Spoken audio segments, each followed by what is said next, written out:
जी ने एक लंबी लकीर खींच दी है। वो बार बार कह रहे हैं कि उनका विरोध किसी से नहीं है। लोग चुनाव लड़े, वो सरोकार के लिए लड़ रहे हैं, सिर्फ सरकार के लिए नहीं। सरकार तो कोई भी बनाता है, सरोकार बनाना, जो पिछली बार उन्होंने कहा 10 लाख रोजगार, वो पूरे देश का सरोकार बन गया।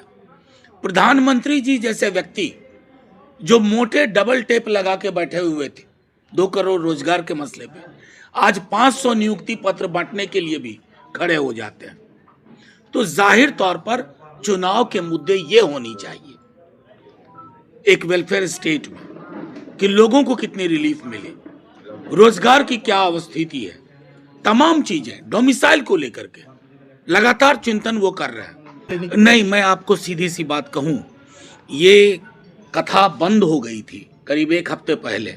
अब इस बंद हुई कथा को आप फिर से हमारे समक्ष मकर संक्रांति के पहले के सारे बयान आप बता रहे हैं। लालू जी से जब पूछा गया, लालू जी जैसा विशाल हृदय वाला व्यक्ति आपको नहीं मिलेगा। उत्तर भारत के सबसे बड़े कम्युनिकेटर है वो।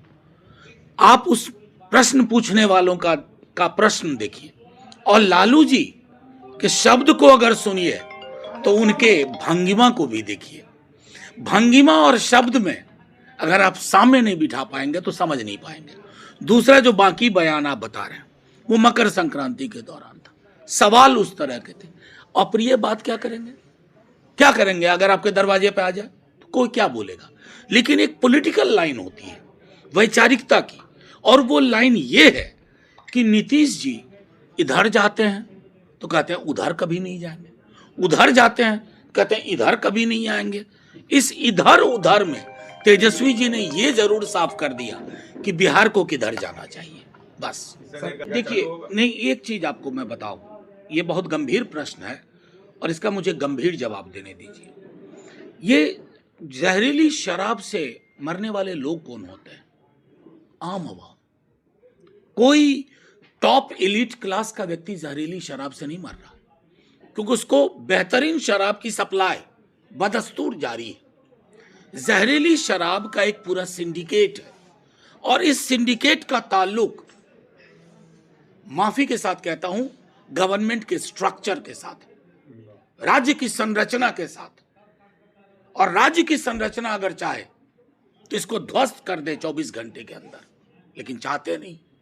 तो हमारी तो पूरी कोशिश होगी कि अगर शराबबंदी है तो एक कतरा शराब का कहीं से ना आए। ये राज्य कर सकता है, करना नहीं चाहते। ये इसकी पूरी पॉलिटिकल इकोनॉमी है और पॉलिटिकल इकोनॉमी से एक पूरी व्यवस्था को फायदा हो रहा है, चुनाव में चंदे के रूप में वगैरह वगैरह।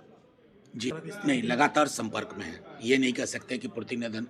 देखिए, एक तरीका होता है कि हम रिलीफ क्या दे सकते हैं। अब ये मैं आपको उदाहरण दूं, कटिहार किशनगंज में ही था मैं जब बीपीएससी वाले छात्र थे। एक होता है कि आप कोई मदद करें, जो करना है करें, और एक होता है मदद का ढिंढोरा पीटें, उसको ट्विटर फेसबुक पे डालें। थोड़ा इससे परहेज करती है राजद। कभी तेजस्वी जी ने ये नहीं कहा, वो रात को गए 2 बजे बीपीएससी के छात्रों से मिले। हाँ, मुझे याद है, मैं था साथ में यहाँ कटिहार में। उसके बाद फिर मैं दूसरे प्रोग्राम के लिए गया। तो मेरा कहना है कि वो भी हो गया। आज भी हमारे बीच में वो नाव हादसा चर्चा का विषय रहा है और जाहिर तौर पर आप देखेंगे कि रिलीफ देने में हमको आप पाएंगे सबसे आगे। बहुत महान नेता हैं, बहुत बड़े नेता हैं। हम जैसे छोटे कार्यकर्ताओं का बयान उन पर क्या हो, लेकिन कांग्रेस को एडवाइजर बहुत है, कुछ ज़्यादा ही है दिल्ली में और बिहार में। वो निर्णय लेंगे। अभी हाल में देखा ना, राहुल जी आए थे, बहुत पैक्ड प्रोग्राम था, लेकिन वो लालू जी के पास पहुंचे। उस स्नेह को देखिए, उस रिश्ते को देखिए, तो फिर तो उसके बाद कहने को कुछ बच नहीं जाता। निकालना चाहते हैं, से टिकट नहीं मिला पूजा लोग को। अब वो क्या चाहते हैं, ये सवाल तो कायदे से उनके पास जाए। मेरा सवाल आपने मुझ तक पहुंचाया, मैंने आपके सवाल का जवाब दे दिया। आप क्या चाहते हैं? आप क्या चाहते हैं? देखिए, राजद इंडिया गठबंधन की एक तरह से जननी रही है। आज नीतीश जी साथ में नहीं है, न जाने क्यों नहीं है साथ में, लेकिन शुरुआत तो लालू जी और नीतीश जी ने ही की थी। पटना से इंडिया गठबंधन के नामकरण तक सब कुछ सामान्य सा था। बाद में नीतीश जी को क्या किया गया, कैसे हुआ, वो सब जाने। राजद, मैंने कहा ये सीमांचल ही है, राजद बहुत मजबूत आधार वाला दल है। हमको दूसरों के परचम से कोई परहेज थोड़ी ही है। हम तो इंडिया को मजबूत करना चाहते हैं और हमारा परचम बाकी परचमों के साथ लहराएगा, ज्यादा लहराएगा।